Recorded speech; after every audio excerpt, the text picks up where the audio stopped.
All right, everyone. Welcome to Visiblepreneur. I've got a nice one for you, as always. So I'm Isaiah, and this is Kirsten, right? Did I say that Kirsten, right? yes. Yeah, it's Kirsten. Gosh, it could show you I'm a little bit off. So this is going to be different. She is one of the first authors that we've ever had on here, and she's going to have quite a bit to say. And the books that she is writing and has written is going to be fantastic. So, with that being said, please tell us what is it you do and how do you get started? Obviously, writing the books. Hi, thank you so much for having me. This is very exciting. This has been on my list of things to get done for 2020. So you're Awesome. helping me accomplish a little goal here. All right, glad to be in assistance. All right, so my name is Kirsten Marie Peterson, and for 25 years, I was actually a teacher, a special education teacher for children who are visually impaired or blind. And then life kind of hit a little bit of a bump in the road, and I felt the need to retire early to be more present for my children. I happen to also be a mom of five, a single mom of five. Wow. So, as any parent will tell you, your children are your main priority. And I decided I needed to take a leave of absence from work and then decided to retire early from my job as a special ed teacher. And it really was a blessing in disguise because kind of pushed the envelope a little bit on me deciding what I was going to do. And I Yeah. dabbled a little bit in some entrepreneur type things that I'm still doing, but I really decided that I wanted another career. I didn't want to just do a little bit here, a little bit there. I wanted an actual career. And I decided to go ahead and go for being a writer and um, started actually with nonfiction, which I didn't expect. And then I also want to work on my public speaking and go from there and then continue, of course, my entrepreneur affiliate marketing type stuff as well. Yeah, that is awesome. 5 kids. So you're the true mompreneur. Can I say that? I am, yeah, All sure. I'll right. take that title. All right. Yeah. Well, you've been established that here on Yes, there we Visiblepreneur. go. So, as you mentioned that you used to be a special education teacher, and now that you're a full-time entrepreneur slash mompreneur, um, so tell us how is it that you've been able to manage that? Because there are some out there that they could feel they might be overwhelmed. So, how did you overcome that? Well, a lot of it comes with just the normal routine of my family. We have always had, I am a teacher by background, and Yeah. so I have a lot of that way of running my household, where there's chore lists, there's the morning routine written out, there's the evening routine written out. So a lot of my family time is already very structured, and I Mm-hmm. think that's what's necessary when you come home then and you're working from home. And I know many of you now are working from home with this Yeah. pandemic. Right. And you have to kind of really schedule your day as if it's your business day, and you have to have those times in there. So, right now, I actually only have four of my children at home. My oldest is 20, and she just recently moved out. Ah. So, have four at home right now. And three of them are actually preteen and teens. And so that helps because obviously they would prefer to not be around their mom a whole lot. They don't mind being in their rooms and doing their own thing. So it's really my toddler, my 2-year-old foster daughter, that has thrown a curve into things and Yeah. has made it rather difficult to do my entrepreneurship. It's very hard to work on a computer when you've got a 2-year-old climbing on top of you and trying to get to the keys and things like that. So that has been definitely a slow factor in my business and in my writing. And I just have to do things when she's sleeping. So it's either late at night, early in the morning, or when she's napping. Yeah, yeah, no, totally understand. And, because little kids running around, we all know that that can be hectic sometimes. I don't have any children of my own, but actually my friend Anthony does, which we need to get him back on here soon. So, so it could be some of an experience. Yes. So, now, what inspired you to write books? You know, for the audience, Isaiah did share with me a couple of these questions prior to me coming. So I was Oh, thinking yeah. about this one. And, I really was torn. I'm like, what was the reason I became a writer? What inspired me? And I realized that I really have always been a writer in a way from my childhood. What I used to do is I was a incredible reader. I read all the time. Books were truly my best friends. I always had a book in my hand. And then I started to sort of create stories in my head. And I had all these characters in my head, and they had this fictitious land, and they had rules, and they had drama, and they had conflict. And I would talk these stories out loud to my parents all the time. And our car trips would be me nonstop talking about this whole story that I had created. Yeah. And my dad actually called them extended stories. My mom was always trying to stop me from talking, but my dad encouraged it, and he felt like I had a real knack for developing these. Never wrote a single one down, but I realized that really from that point on, I was a writer. You know, I just wasn't writing them down. And then I got into, junior high, a little bit younger than junior high, and I kind of developed a passion for nonfiction. And I would, this was pre-computers and pre-smartphones and everything. And so you actually had encyclopedias on your shelf at home. And in the summertime, I would actually take my encyclopedias and I would write reports for fun. And wow.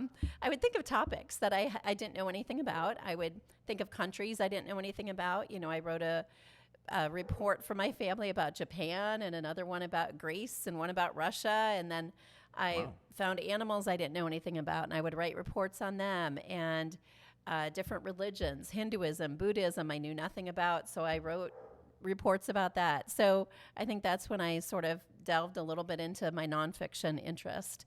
And then I didn't write again, other than maybe in journals and things like that, for years and years and years. And then about 5.5 years ago, my brother unexpectedly passed away. He was my only sibling. Thank you. My only sibling, about 2 years older than me, and we were very, very close our entire lives. We were very lucky that we had a close friendship. Yeah. And he had been a poet his entire life.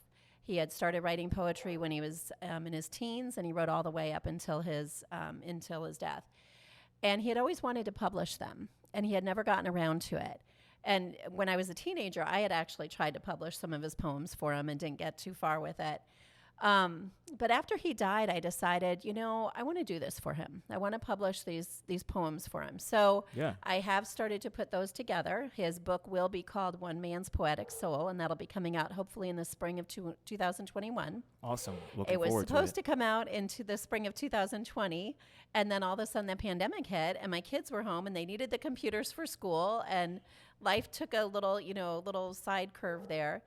And I ended up meeting a publisher online and kind of get started with my other book. So anyway, that's the long story of how I became a writer. Yeah, no. It's probably more than you needed to hear. No, that's interesting. I love that, especially when you say you're diving into the nonfiction side, because there's sometimes that it gets something that just runs through your head, because it sounds like you could be the next Harry Potter writer and maybe produce like a movie or something like that. You never know. Exactly. Never know. Never say never. Yeah. Yeah. That's the way that I look at it, because you might have somebody say, okay, just to throw a little something out there, somebody's flying down on a little broom and they just run into an invisible wall and they have to use some kind of spell to break the barrier. So is that where you're going with this? I don't know. At some point, right now I'm writing nonfiction, but I do have, I have a list of nonfiction books in my head that I will be writing, but I also have books that I want to write. I would love to write some children's books. Being a teacher and having 5 children of my own, I know what interests them. And there are so many wonderful children's books out there, but there just are never enough. And honestly, I would love to write a book for each of my children. I think that I don't know if I would make them the starring role of the book, or if I would pick like a attribute that they have that's unique to them and write a book about them in that way. But I just think that would be really sweet to be able to write and dedicate a book to each of my children that they would have forever. Yeah, that is awesome. So I remember you talked about you did book collaboratives where you get together with a few other writers and you write a chapter, and then the next person writes a chapter, and a few others. So how did you get into doing that? So this is where the power of social media. On Facebook, I ran into a lovely lady. Her name is Shu Halegra, and this is actually our book that is published. So I brought it. Little shameless plug here. So Shu happened upon my Facebook list. I don't know if I friend requested her or if she friend requested me. Yeah. I honestly don't remember. But it's one of those things I never would have happened upon her in my regular day-to-day life. She lives in the northeast part of the country. She's from Africa originally. I'm here in the Midwest in the USA, and I never would have happened into the northeast part of the country where she is. Yeah. And our paths never would have crossed except for social media. So she is a counselor, but she also has a publishing company. And Yeah. I was intrigued by that. So then, of course, I went to her website, looked at that, and then somehow we connected. And she was writing this book, Made to Overcome. So she has a whole series of books called Made to Overcome. Yeah. And the first one was, well, there's been several, but she had Made to Overcome Mental Health Edition 1. And then she asked me Yeah. to be a part of Made to Overcome Mental Health Edition 2. So I wrote a chapter on my journey with PTSD. And then other people in here wrote their version. Somebody wrote about their anxiety, and somebody else wrote about their story of depression. And what it is, it's the author's story, but then how they overcame. So, how I overcame PTSD to be able to function day to day, seemingly fine, Yeah. other than every once in a while a little bump in the road. And then what you do is you send her a payment because she's going to take care of publishing it and editing it and doing the cover work and everything like that. So obviously there's a fee involved. I have to Yeah. tell you, though, it is a very, very minor fee. It is a fee that is very friendly to the first-time author. Oh, wow. And so she is very gracious in that because she wants real people to tell their stories. So she's truly looking for real people that might not even be writers. And so, so I wrote the book. They took care of editing it for me. I had to make some corrections, sent it back. They took care of putting it together, getting it on Amazon. We all participated in the launch on Facebook, and it was amazing. It went #1 in a couple of different areas on Amazon. So I'm officially an Amazon best-selling author. Oh, that's And awesome. it's really been exciting. And the book introduced me then to several other authors that I wouldn't have happened upon. Yeah. And one of the ladies is Tracy Loken Weber, and she is actually the main author of my next book to come out that I have a chapter in, which Awesome. is a book called Simply Dedicated. It's on Amazon for pre-launch right now. And I wrote a chapter. It's a devotional book for parents, by parents who are foster or adoptive parents. And Yeah. so I wrote a chapter in that, and that'll be coming out in November. And then I wrote another chapter in a book that's being published by Shu, and that one is called Made to Overcome Caregivers Edition. Wow. And so that's a chapter that I wrote on being a caregiver. Yeah. Wow. So yeah, it Fantastic. really is a fascinating idea because, we have busy lives, right? And not a whole Yeah. lot of people are true readers, I've found. We want those little clips, those little quick things that we can read very quickly. Yeah.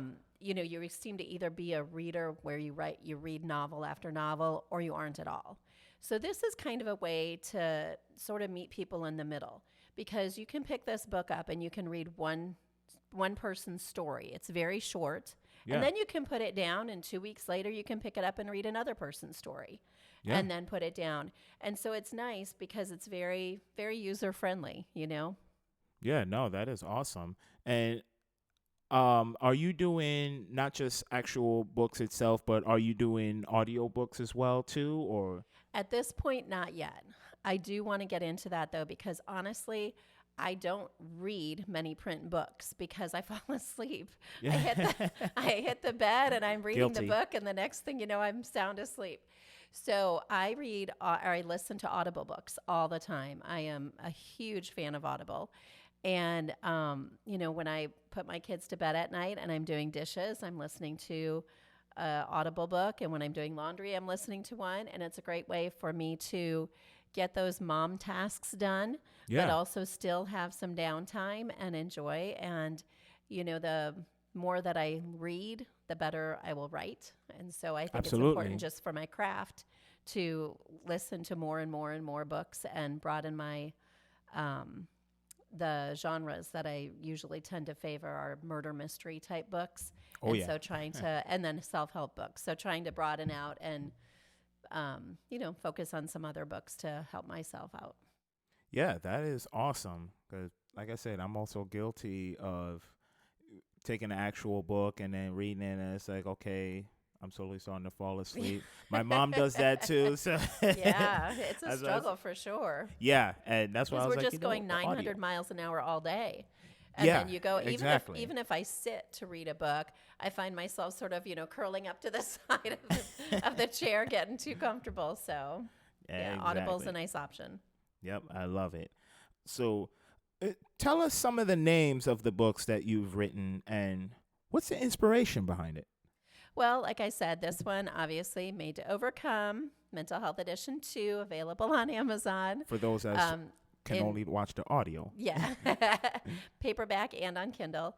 And then obviously I mentioned the Made to Overcome Caregivers Edition, which will come out in November. Simply Dedicated will come out in November. And then there's a new one that I'm writing right now. It's another collaborative effort with the same publisher. It's called I Quit. And it's going to come out in January. And it's basically things that people have quit, but in a positive sense. So my chapter is actually going to be called I Quit Procrastination and talk about that. Interesting. And then in the spring, obviously, I am going to come out with my brother's anthology of his poems. Yeah. So that is one where I'm not writing it. I wrote a foreword for it, and his wife wrote a foreword or a dedication, and then it'll all be his words, but I'm compiling it, and I'll be self-publishing that on Kindle.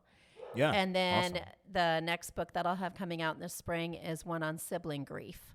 I found that when I was going through it with my brother, I couldn't find a good book that talked about grieving for your brother or your sister. There were books on every other kind of grief, and I just couldn't find a good book. So I really want to write the book that I wish I had been able to find at the time. And so that one's still in the process too. So that's what's coming up.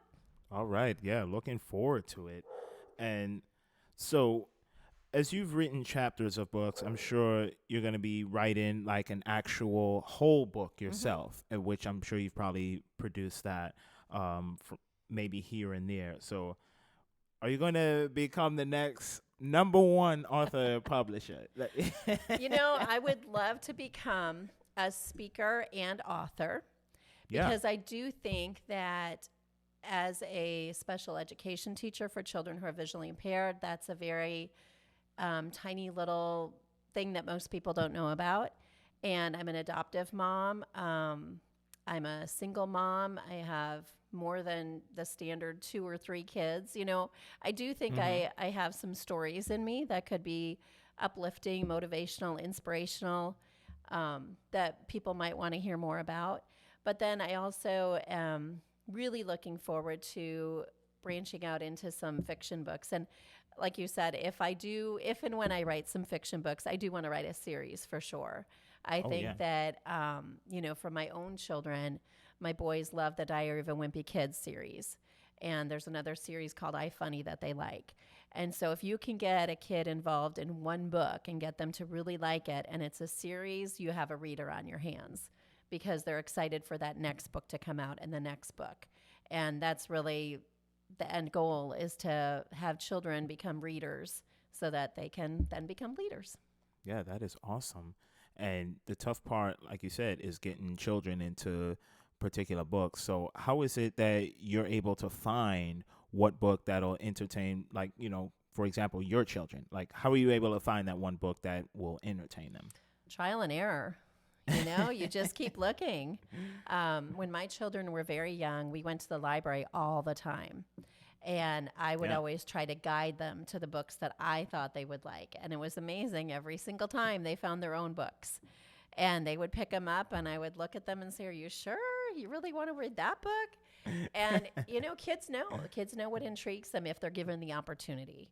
And I think that was huge. My children had the opportunity to read a variety of books at a very young age, and we have hundreds of books in our home, and they're allowed to pick up any book at any time. Yeah. And, I think the other thing is don't predetermine what kind of books your child can handle. My 10-year-old, my son, when he was 10, was really bored. He didn't like to read.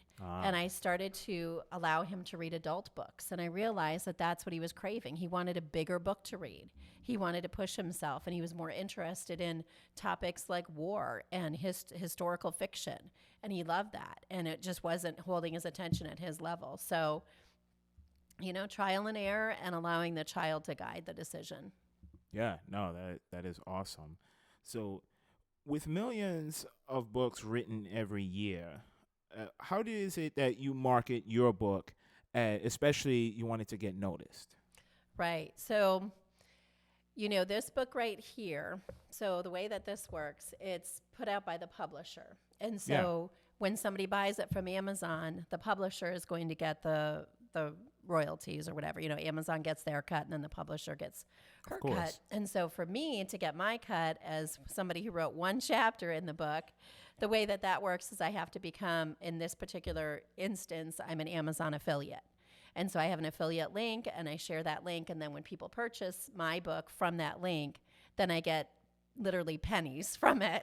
Yeah. So it's not a lot of money, but, pennies add up with enough people putting their eyes on the book. Of course. So that would be the one downfall to writing a book in this manner, is that I don't put a lot of money into it, but it's very difficult to get a lot of money out of it.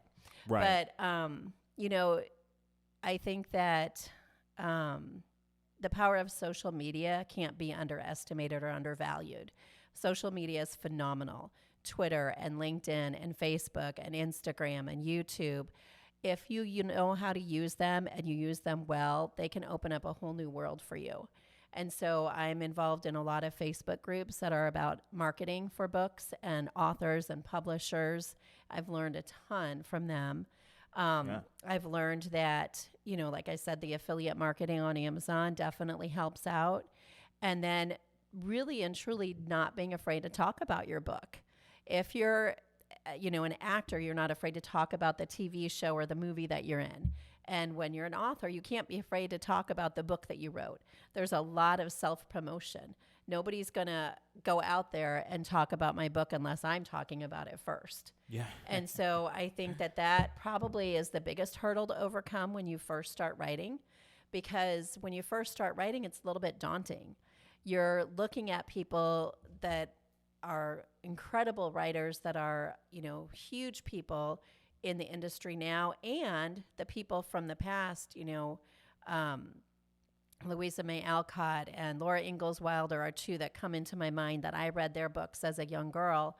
And I think about it and I'm like, who am I to put myself in their place? They were authors, and now I'm saying I'm an author. And you have to realize that we are capable of more than we realize. Yeah. And that we have to be proud of who we are and what we have, and we have to be willing to share it loud and proud and clear, and that's how your book gets noticed. Yeah, that is awesome. So, yeah, I love that you're continuing to write, and I'm pretty sure your journey is just beginning. That's the goal. Oh, yeah.